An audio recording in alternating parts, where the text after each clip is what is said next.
I would say this, and this is the single most important thing that I have found in leadership that has led me to success.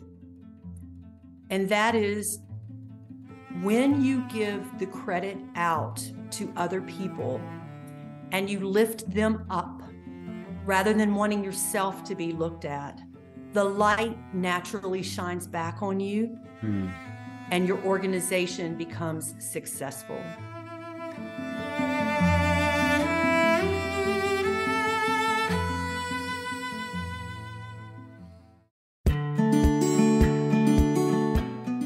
Well, greetings everybody, and welcome to Buzz for Good, where we talk all things nonprofit, the people they serve, and the good they do. I am Michael Hemphill, creator and host of this radio show and the TV show Buzz, and in preparing for today's show, I wanted to do something that highlights Women's History Month, which takes place in March. Last time on this show, I talked with leaders of the Roanoke Women's Foundation and 100 Plus Women Who Care New River Valley about why women give. And you can listen to my conversations with them at buzzforgood.com/podcast. That's buzz, B-U-Z-Z, 4good.com/podcast. For today, I wanted to continue some version of that conversation. So when I looked back at the 30 episodes of our TV show Buzz that airs on Blue Ridge PBS and on YouTube, I discovered that nearly all of them featured nonprofit organizations that are led by women, which got me wondering why. So on today's show, it's my honor to talk with 5 of those women who lead nonprofits in Southwest Virginia, from Healing Strides of Virginia, Literacy Volunteers of the New River Valley, Ram House Homeless Shelter, Brain Injury Services of Southwest Virginia, and Angels of Assisi. They share with me what led them to lead nonprofits and why women, whether it's through nature or nurture, may be better suited to do so. Speaking of women who lead, I want to invite you to our next free community watch party on March the 29th at the Grandin Theater that celebrates our newest episode of Buzz starring the Least of These Ministry, which helps the homeless in Roanoke. It's an incredible organization founded and led by Dawn Sandoval. And we were thrilled to connect to Dawn with Wheeler Digital, which is donating digital marketing campaigns and a series of videos that will attract more donors and volunteers to support the least of these. Again, this episode airs on Blue Ridge PBS on March the 29th at 7 p.m., and our watch party at the Grandin Theater is free. Doors open at 6:30 p.m. Register at buzzforgood.com under Events. Also, stay connected with us throughout the week on our social media channels, Facebook, Instagram, LinkedIn, YouTube, and TikTok, all at Buzz for Good. I want to thank our sponsors, Freedom First Credit Union, where people bank for good, at freedomfirst.com, as well as Partners in Financial Planning, a Southwest Virginia-based financial management firm, partnersinfinancialplanning.com. Also, the Louise Lester Foundation, which is providing the sponsorship support of our episode featuring the least of these. And now, in celebration of Women's History Month, here are my conversations with 5 nonprofit leaders who are women, in this order: Carol Young of Healing Strides, Ginny Ayers of Literacy Volunteers of the New River Valley, Jodi Judge with Brain Injury Services of Southwest Virginia, Lisa O'Neill with Angels of Assisi, and Melissa Woodson of Roanoke Area Ministries Ram House. From their roles as mothers and the role their own mothers played in their lives and the lives of their communities, to leading with their heart over their ego and a belief in servant leadership, these women share some expected and surprising reasons why women are more inclined to lead nonprofits. All right, well, it is my pleasure to welcome to Buzz for Good, Carol Young, who is the Executive Director of Healing Strides of Virginia, the nonprofit we featured in our very first episode of Buzz way back in 2019-2020, and Ginny Ayers, Executive Director of the Literacy Volunteers of the New River Valley, which we are, as our most recent episode of Buzz that will air in April. on Blue Ridge PBS. And welcome to you both here on our special episode about women who lead nonprofits. Thank you. I appreciate that. I want to start off with, and Carol, I'll start with you. What was your life journey, your path before you founded Healing Strides? That's a loaded question. So I am a mom of 8 children. Mm-hmm. We are a blended family. I birthed 5 and then inherited the other 3. And I was a homeschooling mom, and I have had horses in my life since I was 4 years old, and always had horses. They were always a part of who I am. During that time, I worked as a salesperson for a log home company and was one of the top salespeople in the country selling log homes, designing log homes. So my heart was always helping people. And in 2008, the market world crashed, right? And so second homes, which log houses typically are, fell apart. And I needed something to do. And I did not found Healing Strides, but they call me a refounder because it was literally going to close when I came in 2008. And they asked me if I would help develop this organization. And I was able to take all of the things that have happened in my life, my love of horses, my want to of helping people, and combine those 2 passionate things and started Healing Strides over again. Mm-hmm. And it has been just an amazing journey. Yeah. So where does that desire, that need to help people come from in your life? Oh, I am going to say that we are created by God to be servants. And that I have my mom used to say to me, you can't save them all. And I would say, I'm going to save as many as I can, right? And I still have that heartbeat. My heart is to find the gold that other people don't realize they have, to see the good in others that we don't know is in there because the world slaps us with so many awful labels.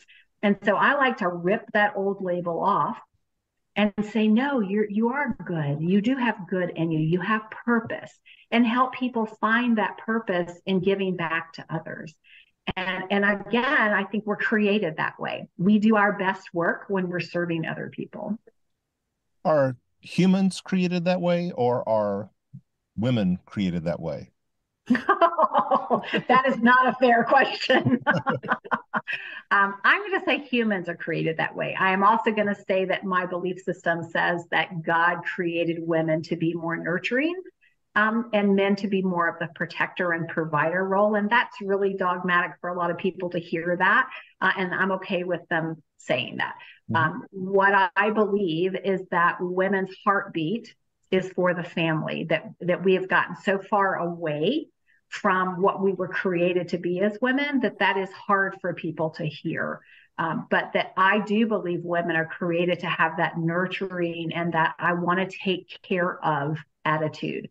And so nonprofits being the market, business market part of our industry world, that we find a problem and we help solve that problem. We're able to say, if that's a problem, why can't we fix it? Because we want to fix it and we want to make it better. Mm-hmm. And I think that's where some of that comes in. And then because of the movement of the world in women in the marketplace, right? We're not staying at home all the time.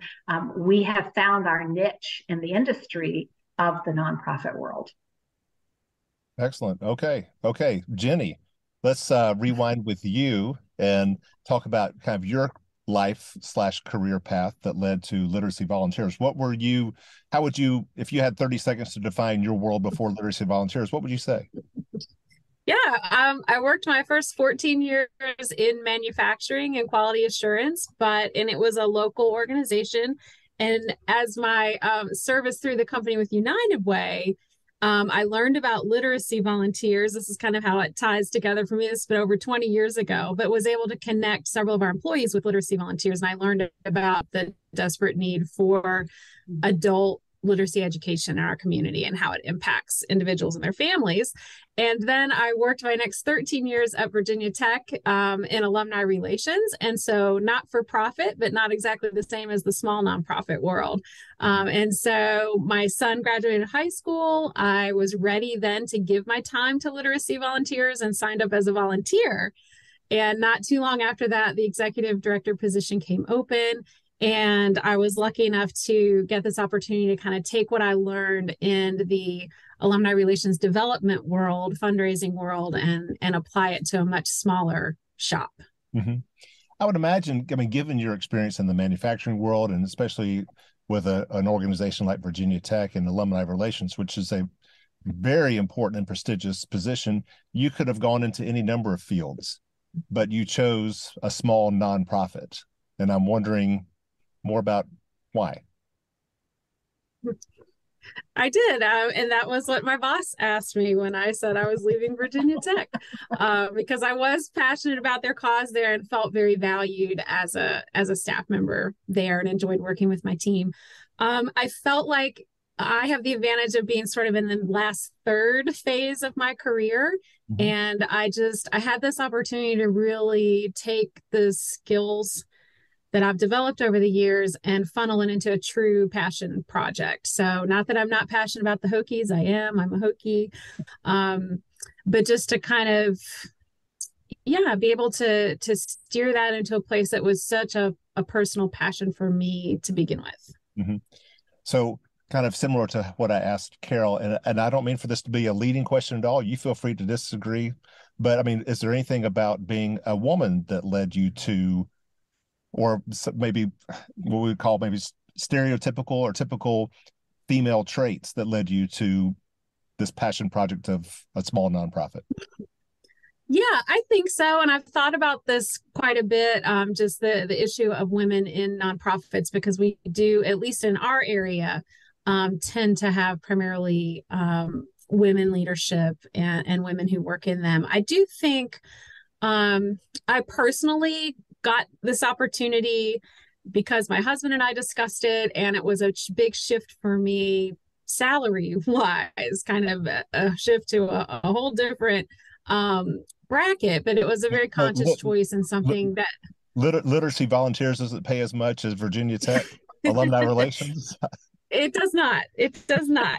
It was a big change, but one that we made consciously and together, and we're fortunate to be able to choose that at this time. We also get, I assume it's probably true with Carol's group, we don't have benefits here as far as health insurance, and we do have a small retirement benefit here at our organization that's new. But other than that, we just don't kind of have those things to offer. So you do have to really have that passion and interest for what you're doing. And so specific to women and having those traits, I am a mother, but I only have one, which is a little bit on the opposite spectrum of Carol. And so I do have two recent stepchildren. And so, but they're older, so I didn't get to mother them in the same way as my son. But I guess you do have to have that sort of caregiving, kind of wanting to care for others. And Carol alluded to this a little bit, but helping them break down the barriers to get to where they need. I think that's a sort of a mothering, you don't have to be a mother to do that, but that's kind of a mothering thing to do, to let them do the work, but break down the barriers and give them the resources that they need to do that, if that makes sense. And I firmly believe that men have that too. My husband is very caring and has those same qualities. I just think the way our society is structured, it's easier for women to act that out, if that makes sense. Yeah. I hear you talk about, pay cuts, and I wonder if the salary, the compensation is more important of a driver for men than women. I think so. I think that men are programmed by society the way that we are right now, but to really seek out the salary and opportunities for growth. Also, I think women are more tend to be like that too. And so in our leadership positions, I've noticed that we not only tend to be women, at least in our area, but also tend to be in a later part of our career than just starting out. Yeah. Because we have these life skills and we've seen things that sort of allow us to make that choice, to choose with our hearts instead of our wallet. And again, it's unfortunate you have to be in a financial position to be able to do that and make ends meet. Mm-hmm. If I was still a single mom, which I was for a while, I wouldn't have been able to make the same decision. At a minimum, I had to have the benefits, to be able to care for myself and my son. And once again, I'm joined here on Buzz for Good by Carol Young, Executive Director of Healing Strides of Virginia, and Ginny Ayers, Executive Director of Literacy Volunteers of the New River Valley. And both are here on Buzz for Good talking about why women lead nonprofits, or what makes women particularly suited to lead nonprofits. I'm going to pose this to both of y'all. I hear that the mission of a nonprofit speaks to you as far as wanting to be part of the nonprofit, and that caregiver nurturing role, but the desire to be part of a nonprofit and the skill set to lead a nonprofit are two different things.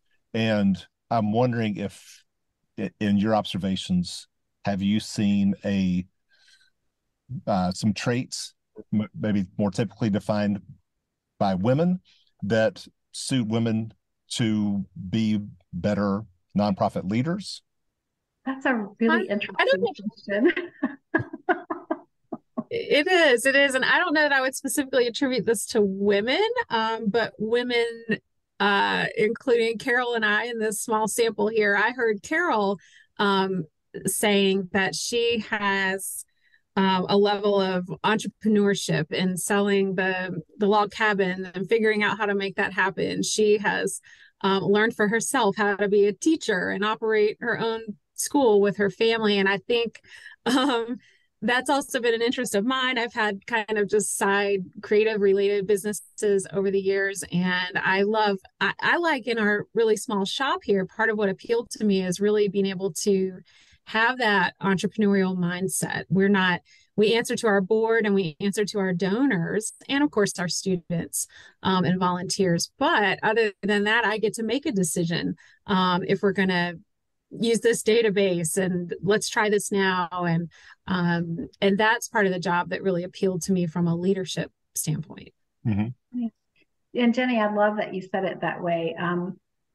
I think that's where maybe men and women don't differ so much, is that we have a desire for the leadership role because we feel that our life has prepared us for that. We do have the skill set to move that forward. The entrepreneurial mind is, especially in a nonprofit that's growing, that you're kind of coming in on that ground floor, is really important to be able to say, how can I make this work?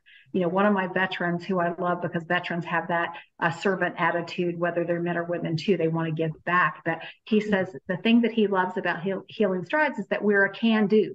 We will figure out how to make it happen and figure out how to make it work. But that's where that creativity and that love of servanthood, but also making things work for the good. I love that's kind of your tagline, Buzz for Good, right? What are we doing that's making things better? And that is an entrepreneurial mindset. And so whether that leadership skill comes from because you're a female or a male, I think that's where it may not be so different, because I do work with other nonprofits and do some consulting, and I work with a lot of men, and that I don't see the difference in. Mm-hmm. The men tend to punch a little harder and drive a little harder in that regard of pushing things. And I have to, when I'm working with them, say, maybe we need to slow down a little bit. Maybe we need to take a breath right here. And so that's kind of a balance, I think, that may be different in the man and the woman leader. But I think the desire to lead well is strong in both men and women. Mm-hmm. I agree. And I think one thing that I had just read about nonprofit leadership in general is that it's about half women overall, but it's more men in the nonprofits that are at the $1 million budget levels there that create roadblocks for women to kind of I would just say boys club kind of situation. Still happens very much at those larger organizations. And I wonder if, and again, I don't think men are born this way. I think it's just a reflection of what our society has expected from them. So the leadership in the very small shops might tend to be more women, because we really do have to wear all these hats. I mean, you get to be the leader, but you're also answering the phone and making the copies and, putting packets together and stuffing the envelopes. And so I don't know if that's because it's historically been seen as women's work that may be less appealing Well, I wonder if to men. I wonder if servant leadership is more women oriented, whereas men feel as though maybe more of a need to be prestigious, and therefore some work of a smaller nonprofit is beneath them. And I put that in quotes. I think the servant heart is not necessarily male or female. I think we may be trying to distinguish some things that aren't really distinguishable in that regard, because some of the nonprofits that I work with are small, right? But I do agree that, like a stay-at-home mom, you're wearing a million hats. You're responsible for transportation. You're responsible for menus. You're responsible for budgeting. You're for all the management, the time management, getting schedules, which plays very nicely into a small nonprofit or even a larger nonprofit as you grow.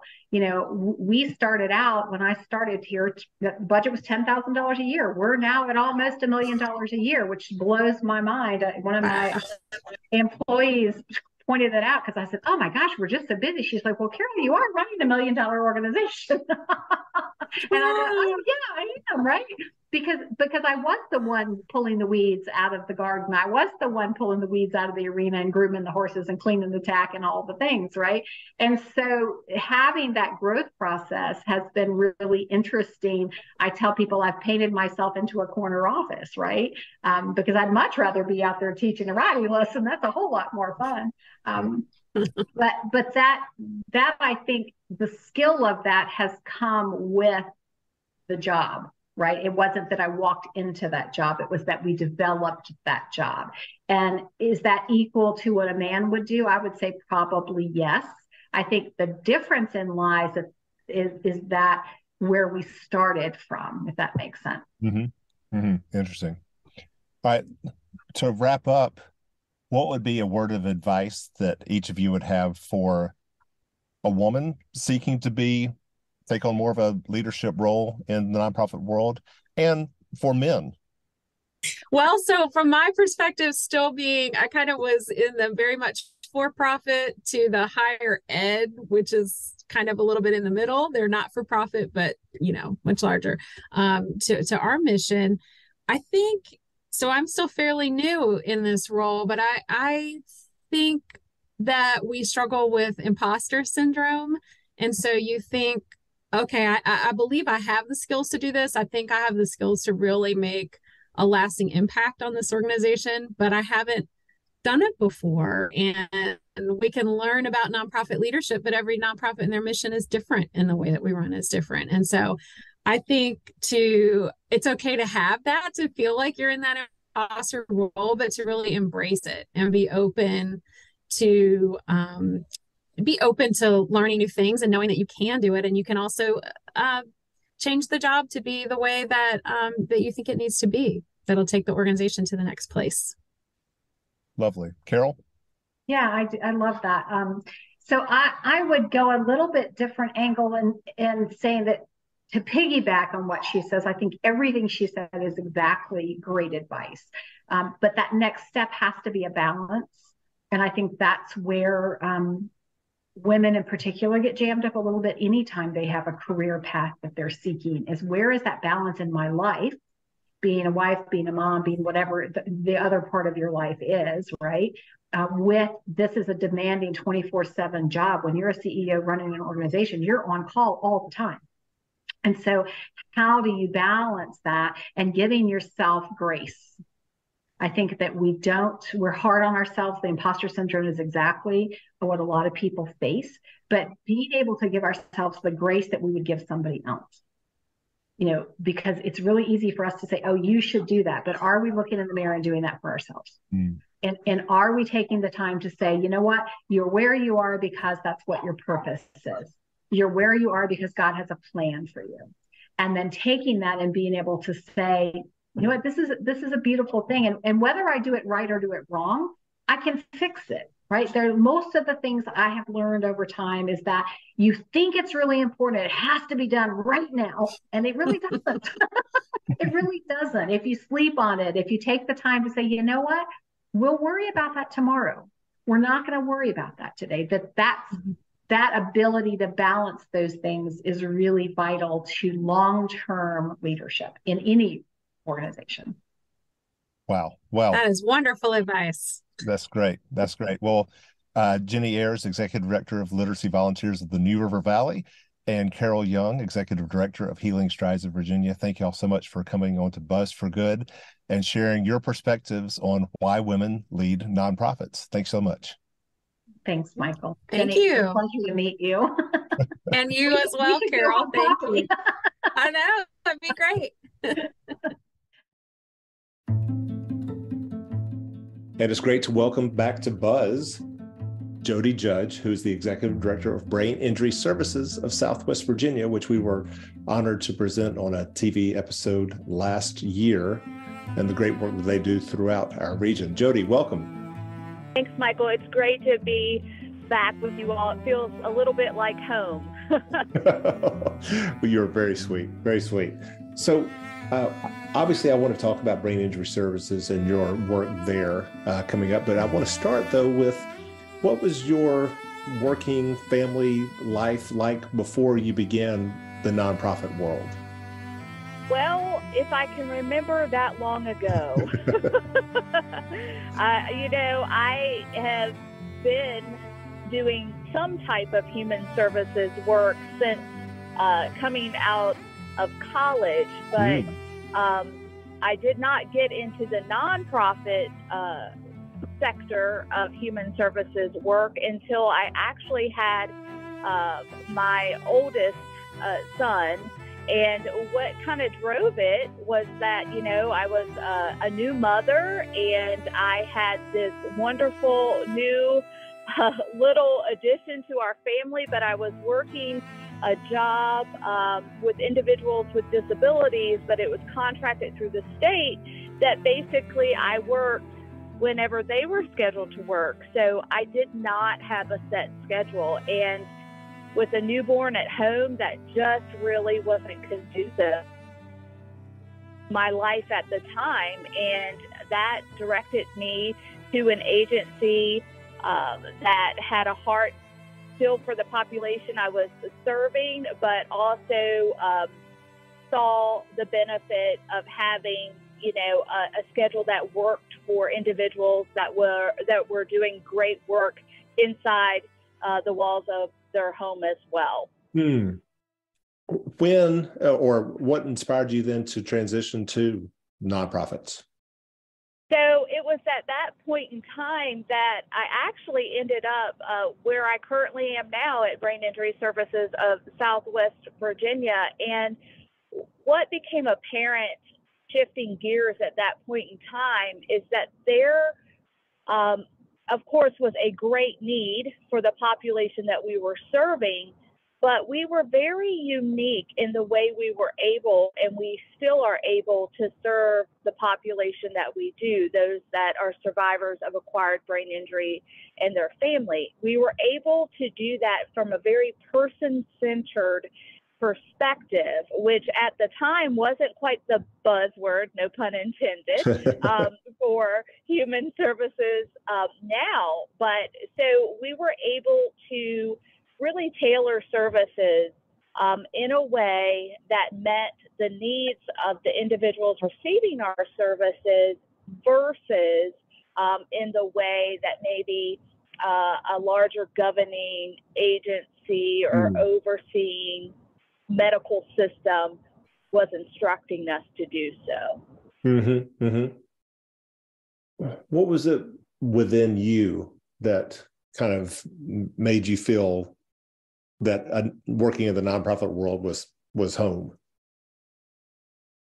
there's always been some sort of internal drive to be of service to others. Mm-hmm. I saw that growing up.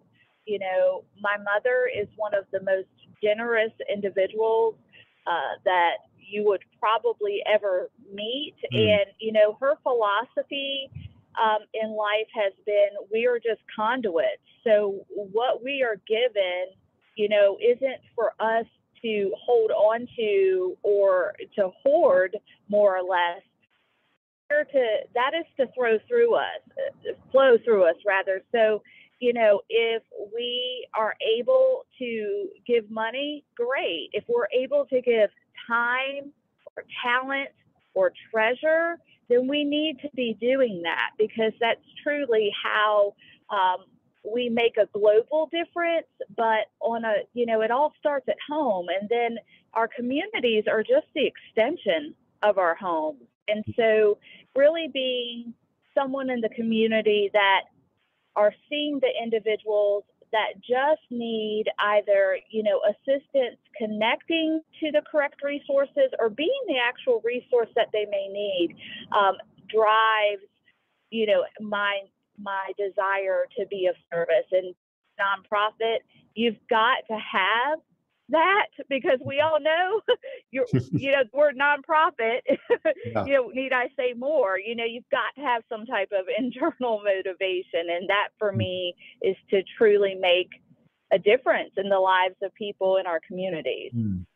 You're not the first person I've spoken with for this show who has mentioned the importance of their mother in shaping their hearts and souls to do this work.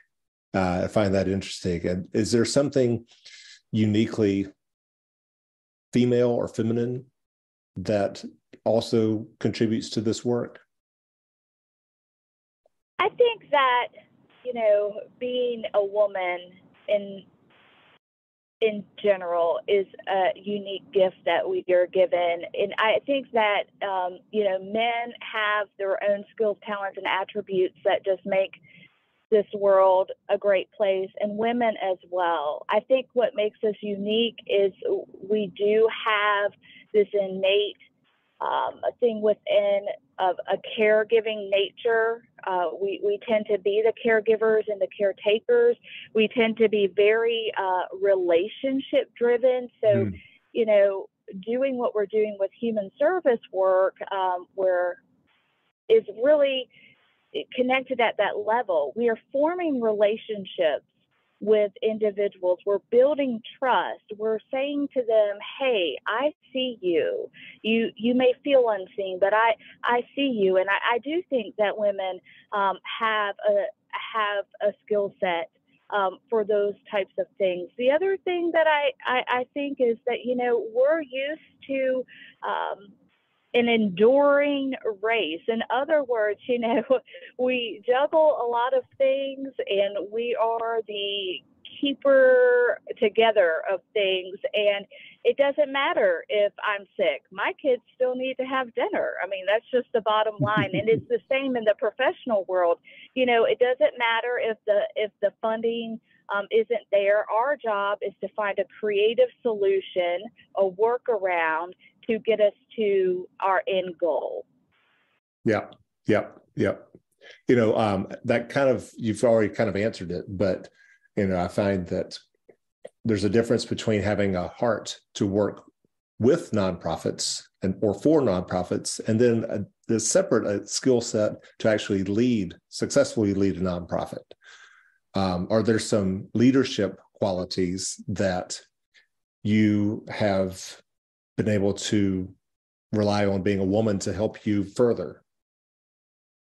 I do think that what has been significant in my own path is that if you take a look at the human services field, it is comprised primarily of women. I love the fact that you were like, oh, of all the nonprofit leaders, the majority of them that I've met are women. And I think that speaks to, for me, I have come from a place of direct service.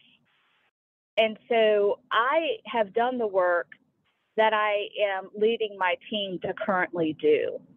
So I have a very interesting perspective. It's not a perspective of just from an administrative level. It is a perspective that I am seeing each member of my staff as a person, and I see that what they are doing inside and outside of work is what I'm doing. So I believe one of the things that I do bring to the table is the ability to understand from a level because I've been there or I'm currently there. And then also understanding that, there are difficult decisions that have to be made, absolutely. But it's like I tell my staff, we can talk about anything as long as we remain respectful. So if you have really poured into your staff and built those relationships, then it's kind of easy to lead a staff that is as phenomenal as mine is, because it is very relational. And we have been very intentional over the last 1.5 to 2 years about our workplace culture. And our employees aren't our greatest asset. We don't consider them assets. They're human beings. And we really do try to focus on them from that perspective and leading in such a way that I am responsible for the bottom line. I am responsible to our board and to our stakeholders. However, when I am showing my staff, I care about you not only as a staff person, as an employee, but as a human being who has their own family and their own struggles and their own successes. I think that is what makes leadership successful. Beautifully said. Beautifully said. Once again, here I'm joined on Buzz for Good by Jodi Judge, who's the Executive Director of Brain Injury Services of Southwest Virginia. Last question, Jodi. What advice would you give to either a man or a woman who's interested in becoming successful, quote unquote, in the nonprofit world? Well, the first thing definitely, and you know me at this point, I don't have the skill of being concise, so I'll probably give you a couple things. Number one, don't ask your staff to do something you would not be willing to do. Mm-hmm. A good example today is, they came by and did the landscaping at our office, and there was all this mulch just within our atrium. I was out there with a broom cleaning it up. There isn't anything that is above or below. So don't ask your staff. The other thing is really take the time to get to know each of them. And that's important because communication is probably the number one thing that makes any organization work successfully or not. And what I had to learn a long time ago is how I communicate with one person isn't necessarily going to be successful to another. Learning how they receive information and learning how they need to be able to give information was one of the most important things. So communication in a various different ways, I think, is something that people need to know. And then specific to nonprofit work, just know you are going to have to love it and be passionate about the mission. We don't get into this work to make $1 million or to become rich people in a monetary sense. We become rich in other ways, and that's in the ways that we are making an impact and a difference in our communities. Amen. Amen. Well, Jodi Judge, Executive Director of Brain Injury Services of Southwest Virginia, thanks so much for the work you do for Brain Injury Services, which in turn just makes it a better, more fulfilling community that we all are able to live in. So thank you. It is my privilege. Once again, on today's Buzz for Good, we are celebrating Women's History Month in March with a special episode highlighting why women lead nonprofits. And you're invited to check out all of our past radio shows, as well as our TV show Buzz, by going to our website, buzzforgood.com. That's buzz, B-U-Z-Z, 4, good.com. Also, stay connected with us throughout the week on our social media channels, Facebook, Instagram, LinkedIn, and YouTube, all at Buzz for Good. And again, we have a free community watch party for our next episode of Buzz that airs on March 29th at 7 p.m., starring The Least of These Ministry, and that watch party will take place at the Grandin Theater. More information on our website, buzzforgood.com, under Events. And now, back to our show. All right, so Lisa O'Neill, Executive Director of Angels of Assisi, welcome to Buzz for Good. Thanks for having me. Yeah, so if we could, I want to rewind a little bit in time just so you can share with us, kind of in 30 seconds or so, kind of what was your life like before entering the nonprofit world, whether, family, work, that sort of thing? I was actually a nurse in Chicago, and I did liver, kidney, and pancreas transplants. I didn't personally do them. I took care of the patients after they had them, and I loved it. And then I was a dialysis nurse, which was a totally different perspective. One type of patient was a very short-term patient and a very intense patient. Dialysis patients, that's a whole lifestyle. So I think during my time in dialysis, it was learning how to deal with people who were going through like a very chronic, stressful, debilitating illness. And I learned an awful lot that way. We were fortunate enough to make the move to Roanoke from Chicago, and another aspect of life that was like day and night, and we love it here so much. But I think being a nurse sort of transitioned, and a lot of those experiences transitioned into the nonprofit world. Yeah, absolutely. But what inspired you to even enter into the nonprofit world rather than staying as a nurse? I have a love for animals, and somebody once, my best friend, asked me what makes you tick, and I have a love for helping people. So at Angels, I'm really fortunate to sort of combine those two things, because our main goal is to keep pets in their families who love them very much. So they say, do what you love to do and you'll never work another day in your life. And that's how I feel. So I've got the animal portion of it, which I love very much. And then we get to help an awful lot of people here. So every day is actually hard oftentimes, but it's always a good day. That's wonderful. Well, I mean, what is it from your perspective about women? And I'm stereotyping, I realize, but what is it about, women that leads them to wanting to be involved with nonprofits? So I thought about the nonprofits that I know that are run by women and different things that those women have in common. And what I keep coming back to is that they have a really strong ability to recognize emotional intelligence in people. I mean, folks can be book smart all day long and know their numbers and run their numbers and do all of that.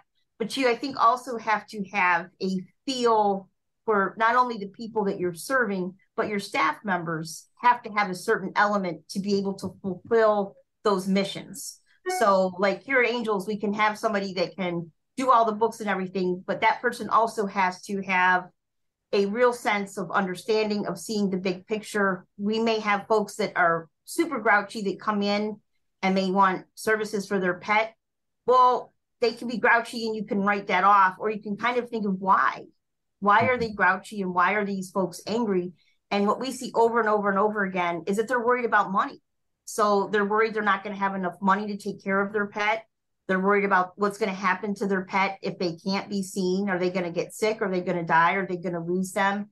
So I think the overriding factor in leadership with women in nonprofits is that ability to detect emotional intelligence, both in the people that they're serving, but also the people that are on staff and working to help and fulfill that mission. Beautifully put.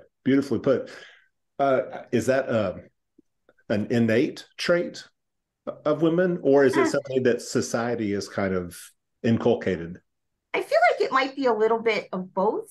And I think a lot of women that transition into leadership roles, they've had to have that with maybe their kids and their family and the balancing act. And, when your kids are acting up or something, you got to kind of dig a little bit deeper and find out what's happening and why, and wearing a lot of different hats to solve those problems. So I think that women have a lot of that innately, and I think a lot of it is also learned. So I don't know the exact ratio, but I think it's a little bit of both, honestly. Yeah. Well, once again, I'm joined here on Buzz for Good by Lisa O'Neill, who's the executive director of Angels of Assisi. If you had some advice to give to men or women who maybe are thinking about entering into this nonprofit space, either as just a volunteer, a staff member, or as a leader, what would you say to them? I think the two things that I've learned are to listen. And if things are hard or people are having a hard day or there's a big problem out there, oftentimes the people that are working with you, they'll have the ideas because they're living in that moment. They see what's happening and they may have some very good ideas, but might be afraid to say them. So I think communicating and listening to people, and not listening to respond, but listening to understand what people are saying, take a step back, take a breath, and just truly listen to what folks are saying, and you'll learn a lot. And I think that people sometimes when they talk things out, they will also learn a lot and come to some conclusions, and then everybody sort of works together. And the second piece of advice I have, and we try very hard here at Angels, but it's not always possible, but is to give people the tools and resources that they need. Because if they don't have certain, it could be as simple as, proper enough pens to use when you're trying to do a busy job, to computers, to access to information that will help them do a job better. I think if you give people the tools that they need to do the job right, time and time again, those folks are going to come back and have brilliant ideas, and they're going to collaborate, and they're not going to have that frustration of trying to get what they don't have. That will free them up to use those creative energies and to come up with some really great solutions and great ideas to help everything go forward. Beautifully put. Well, thank you for all the work that you do for Angels of Assisi, which in turn, helps our community. And I applaud you, and I applaud all women who are in this space for caring about our community and wanting to give their lives to making it better. I applaud them as well. Yes, absolutely. It's a community for sure. Yes. Yeah.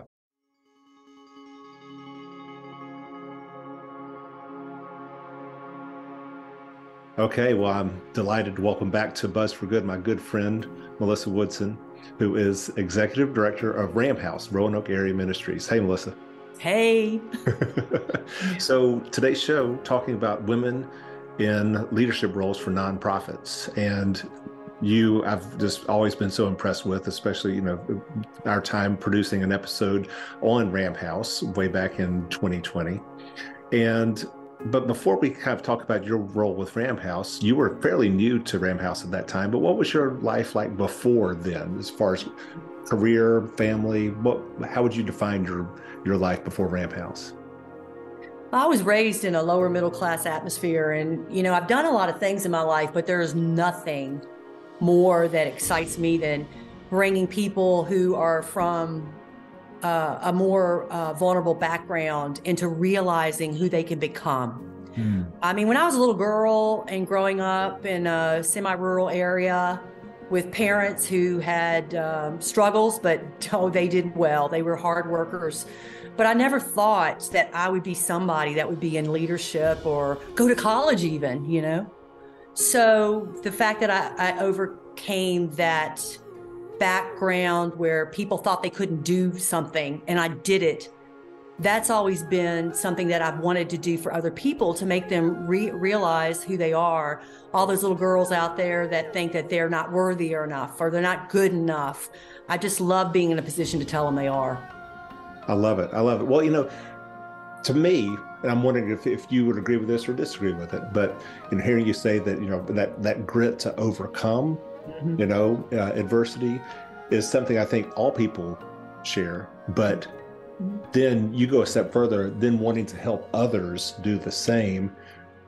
I'm wondering, if that's more of a trait that's characteristic of women. The nurturers, oh, absolutely, are mothers. I mean, I think about my mom.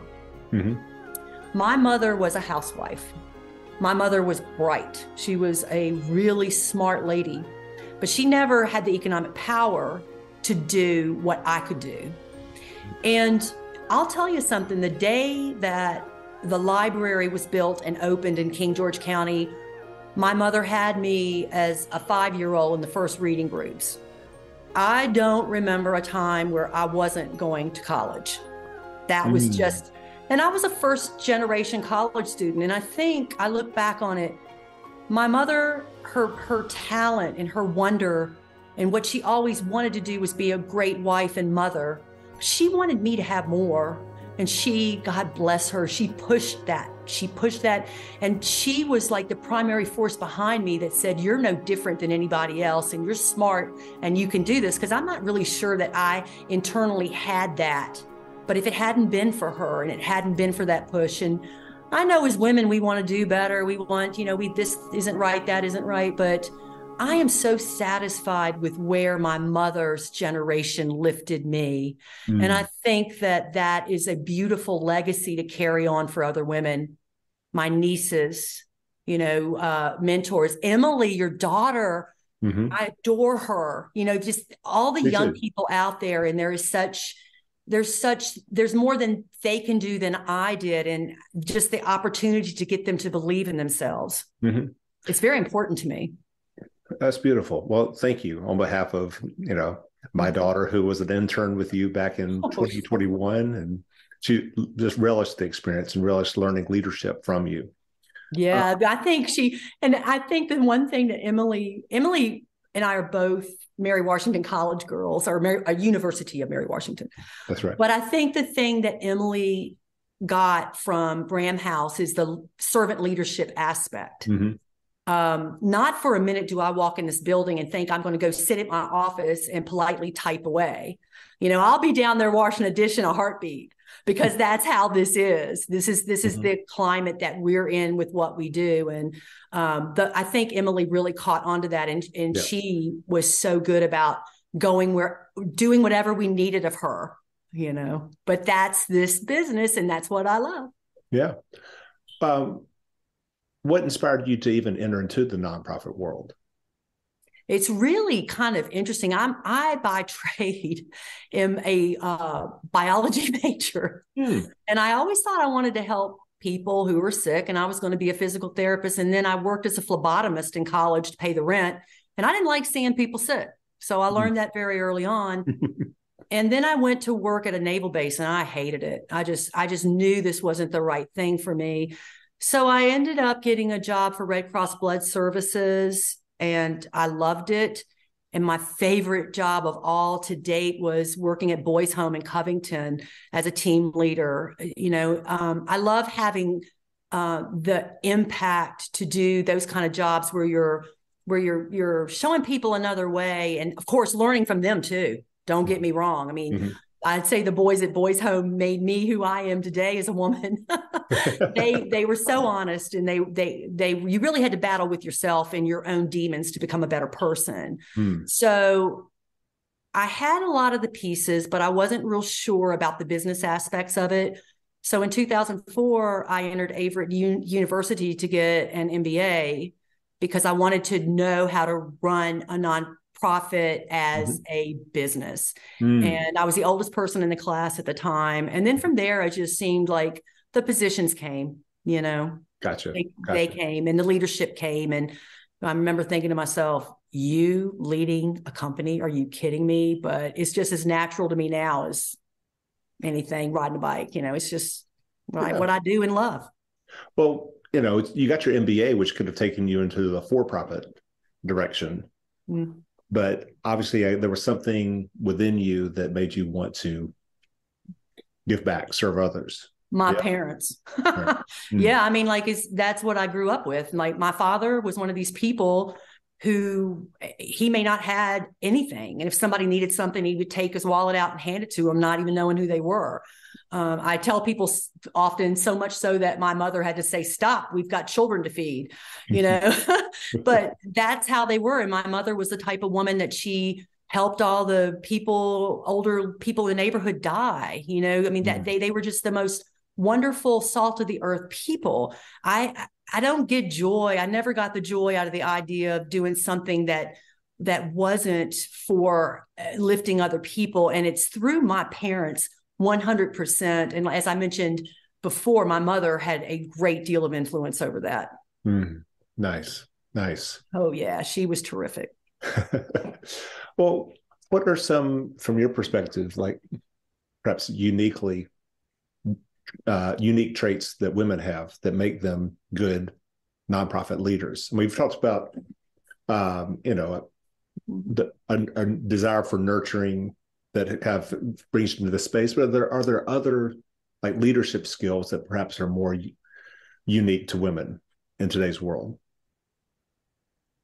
It's really interesting because you look at the style of men versus the style of women quite often. And I mean, it depends on the person, of course, but by and large, I think that women tend to be of a more gentle nature. With men, a lot of times, you know how guys are, they can tease each other and it isn't a big deal, but women, we're so sensitive towards each other. So I think that there's a very nurturing quality for women who come into leadership positions because they're so cognizant of how other people feel or how other people take things.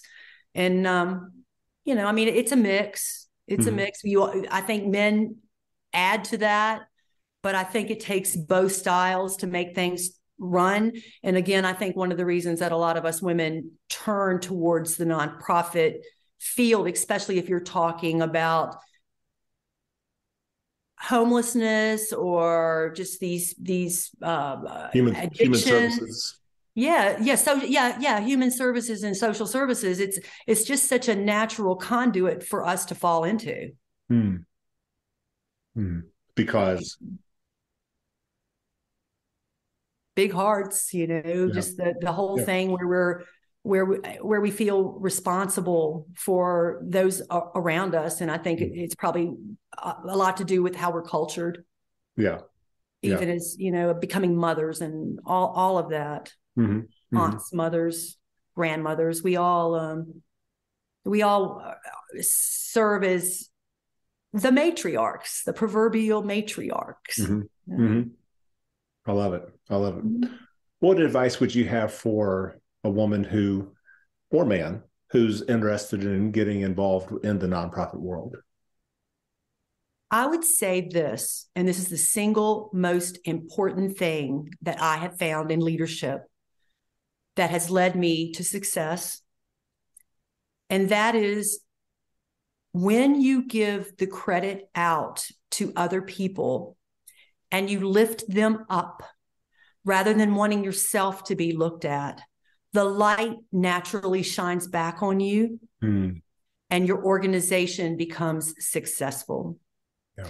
The other thing I would say is, and we have a very small staff that does a lot. I can't believe it sometimes. All we do, feeding 200 people a day, serving 75 people in that day shelter, the 24 people that we process a week to keep from becoming homeless in the first place with a very limited number of people. There is nothing that I would ask of my staff that I will not go down there and do with them. And that makes a difference. Yeah. I think when you come specifically into the human services field, you better come humble and you better come willing to do anything you would ask anyone else to do, because it is not easy and it's not always a clean job. And, there's days that I leave here where I've done both administrative and program stuff. But that's what it takes to do what we do. And by the fact, if you're a leader and you're going to do it yourself, there's nothing that other people won't do as well. And I think that's what makes things successful here at Ram House. A+ staff. Melissa Woodson, Executive Director of Ram House, Roanoke Area Ministries. Thanks so much for coming back on Buzz for Good. And it's always great to see you, my friend. Thank you for everything you do. I've been watching you And it's so fun to learn everything going on and just the uplift that you give people as well.